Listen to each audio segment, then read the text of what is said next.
Hi, I'm Lorie Dechar, and I'm speaking to you today from a small coastal village in New England, East Blue Hill, Maine, this afternoon.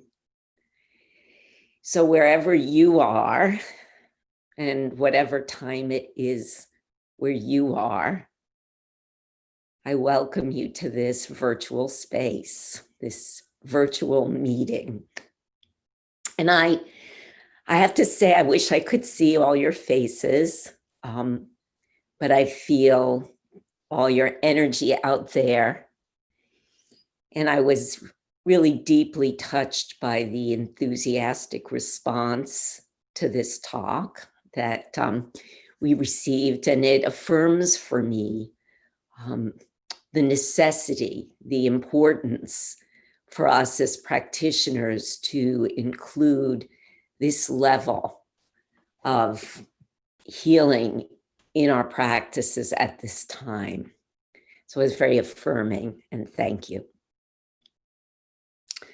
So before stepping through this spirit gate into our conversation, I want to just thank Guy Traber and the TCM Academy for Integrative Medicine for partnering with our organization, A New Possibility, to present this program today.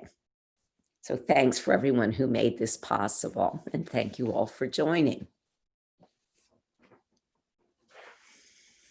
So here we go.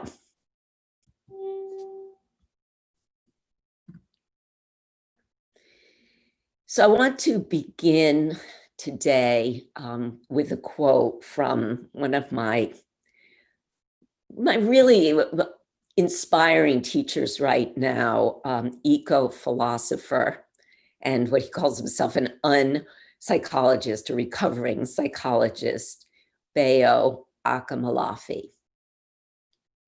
And so he often begins his talks by saying, the time is urgent. And the time is urgent. So let us slow down. Let us slow down. It's like that is one of the great radical actions that we can take at this time to reorient to time and to spirit. So let us slow down together by taking a long, delicious, slow inhalation.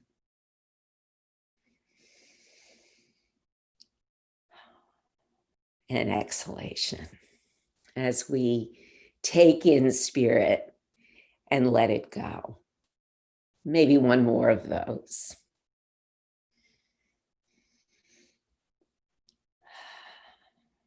So we have an hour and a half, an hour and 45 minutes today to explore one of the truly great mysteries of our medicine, our capacity to actually touch the spirit with a needle,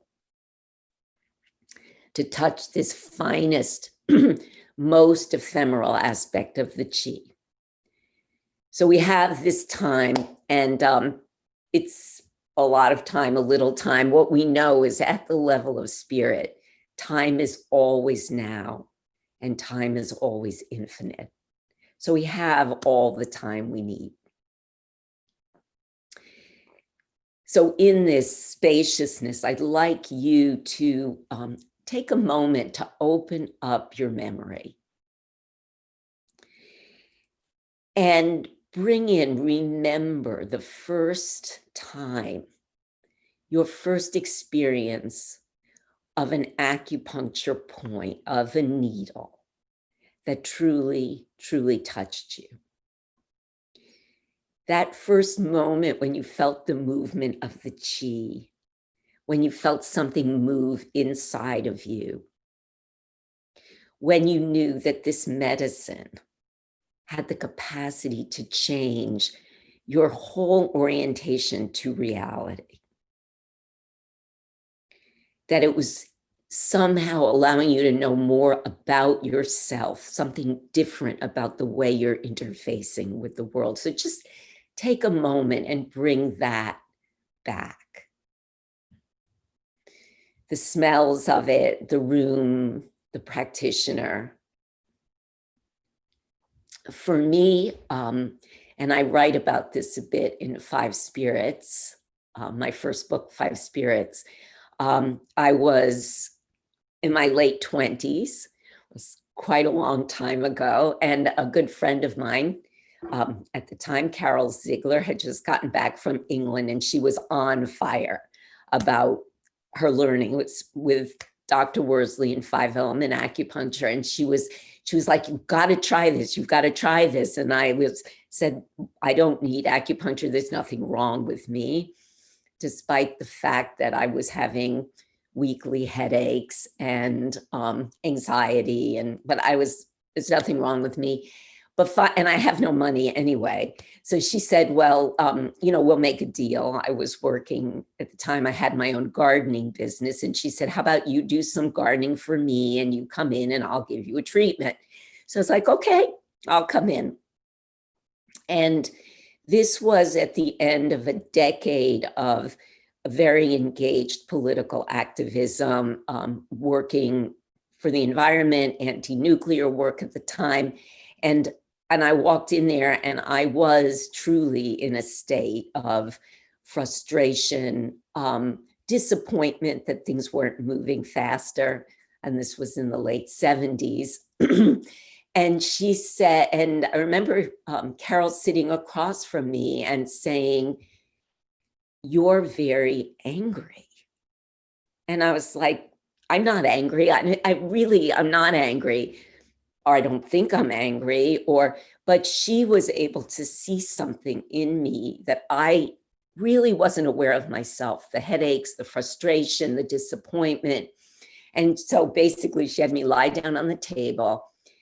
This was my very first acupuncture point. I'll never forget it.